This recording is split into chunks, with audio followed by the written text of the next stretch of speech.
Well, welcome back to Florida Man Homesteading. This is just a brisk walk that I took this weekend after sleeping in my truck. Frost definitely hits northern Florida. People don't realize that, but it definitely got below zero last night. And I just wanted to take a walk showing the path that I cleared for our house. This is a path that I completely rotary cut and cleared out a spot for our driveway. And as I'm taking a walk this morning, I was really amazed at how nice people are in this area.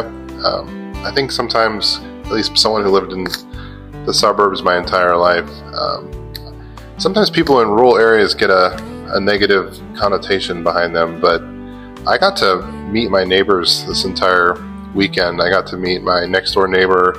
I had already met my neighbor down the road. I got to meet his nephew. And when I got my tractor this week, the hydraulic hoses were loose, and I was shooting hydraulic fluid everywhere in the middle of the night, and I was actually kind of concerned Friday night going into Saturday that I was going to actually have a grapple, because I didn't bring any tools with me to do work on the grapple, and I should have done that. I'm a complete novice and I just didn't think about it. And my neighbor came by and he was like, "Hey, I can help you." I was actually I took my truck and I started driving down the road. I was going to go to the hardware store and buy a wrench set to be able to work on my grapple. And my neighbor just flagged me down and said, "Hey, I like your Cybertruck." And we just got talking, and he's like, "Well, I've got tools, I can help you. You don't need to run all the way to town." And I said, "Hey, that'd be great." And he came by, he spent probably 30 to 40 minutes messing with the hoses and got them all secure. And then this Sunday morning, as I'm walking here, I needed to put my tools away and my attachments away. And I was still learning. I accidentally detached my grapple without releasing all the pressure from the grapple from the hydraulic fluid, and it caused it to seize up. And that caused me to need his help again. And just so I wasn't going to bother him, but he just so happened to pull in again and said, how was last night? Are you still alive?" And I laughed and I said, "Yeah." But he came and helped me. And this is where I slept. This is the back of the Cybertruck. Works great when I come up here. I've got my hose that I can plug my well into. I sleep there with an electric blanket. I can cook in my coffee pot. And then for my tractor, I also purchased one of these fuel containers that I went into town and picked up diesel, and I can transport it. But that Cybertruck was fantastic.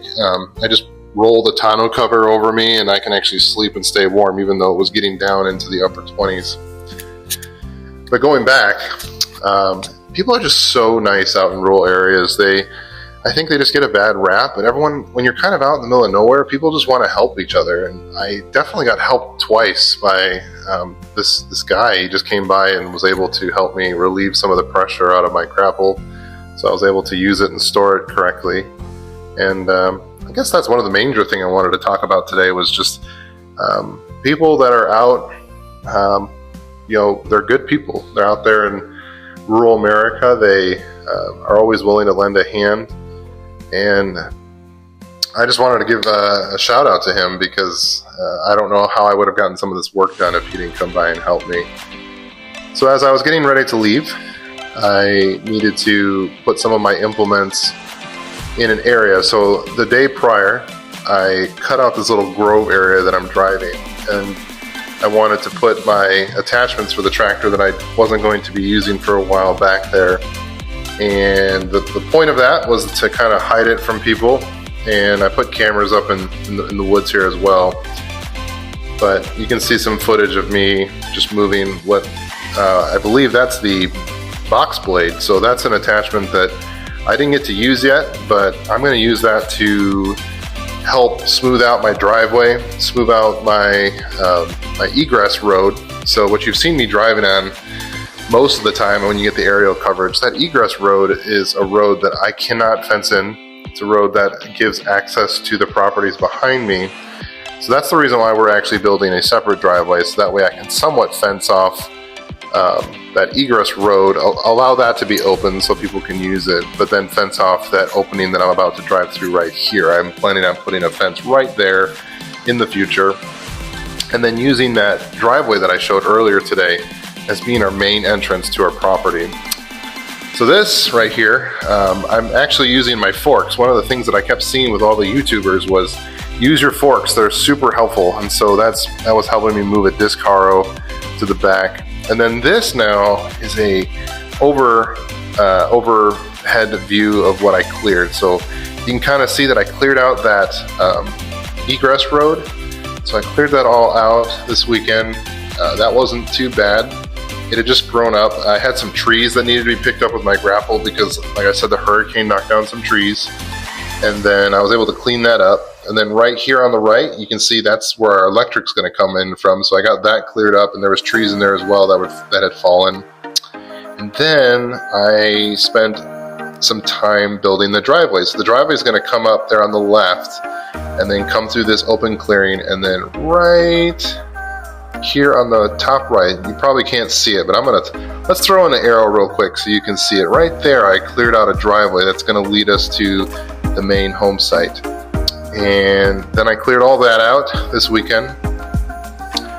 And then I cleared out here to the left. I was bush hogging everything here, getting this road kind of cleared up so now I can traverse it pretty easily. And then right here on the left, again, I cleared out a path where you can see where I stored all those orange attachments there. So I'm hiding my attachments back there. I've got a tent just to the right of that with storage stuff for the time being, a tent shed. So I'm going to store everything there. And again, kind of circling back, my neighbor across the street, he said, hey, why don't you leave your tractor? I have a sort of an open shed that's covered that you could store your tractor in, and he allowed me to store it there. And I said, how much would I owe you? And he said, nothing, just store your tractor there, eventually you'll owe me a favor.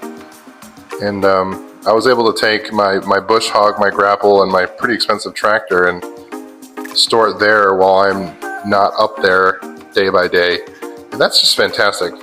So again, just circling back, just the amazingness of your neighbors and how nice people are up in northern Florida, and I think in all rural areas.